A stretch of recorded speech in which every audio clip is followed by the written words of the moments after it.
क्या नाम है आपका? मेरा नाम जैन है, जैन अकदस हैदर।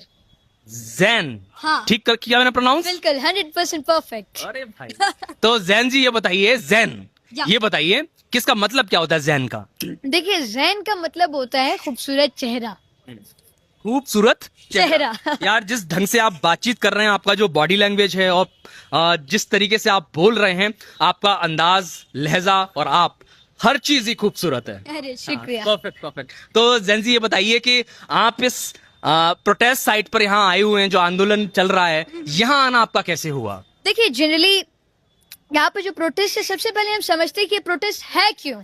ये प्रोटेस्ट, अगर मैं सीधी बात बताऊं तो ये प्रोटेस्ट अपने अधिकार की मांग कर रहे हैं। जितने यूथ हैं, जितने स्टूडेंट्स हैं, वो अपने मुस्तकबिल, अपने फ्यूचर, अपनी अच्छी एग्जाम्स के लिए वो मांग कर रहे हैं। हम 2-3 years, 10, 15, 20 more than this years हम मेहनत करते हैं, हम अपनी सारी चीजें दांव पे लगाते हैं, हम अपने ख्वाहिशात को कुर्बान करते हैं, और उसके बाद जब हम इस एग्जाम्स को अटेम्प्ट करते हैं तो फिर हमें नतीजे में क्या मिलता? या तो इसके पेपर्स लीक्स हो जाते हैं, या तो ये एग्जाम कैंसिल हो जाता है। तो सर, दैट मीन्स कि इसका मतलब यही हुआ ना कि हमारी जितनी भी मेहनत है ये रायगा चली गई।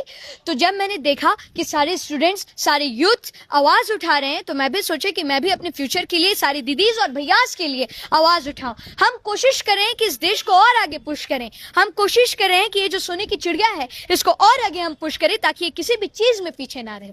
जो बात सदन में बैठे हुए हुक्मरानों को और जिम्मेदार लोगों को शायद कम समझ में आती है या कम समझते हैं, वो बात ये इतना छोटा बच्चा, प्यारा बच्चा, बहुत खूबसूरती से इस चीज को समझ रहा है। और ये कोई जेपीएससी का कोई मारे हुए, सताए हुए छात्र नहीं है, और ना ही कोई इन्होंने परीक्षा दी है तो ये बेरोजगारी के सताए हुए छात्र हैं।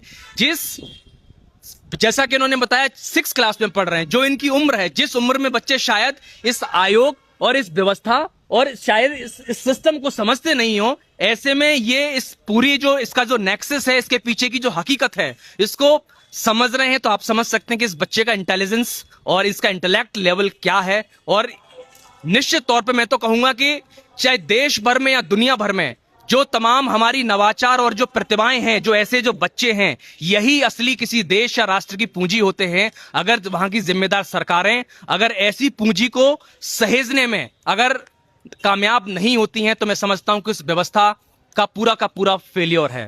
तो देख सकते हैं कि यहां पर ये नन्हे मुन्ने हमारे जैन साहब भी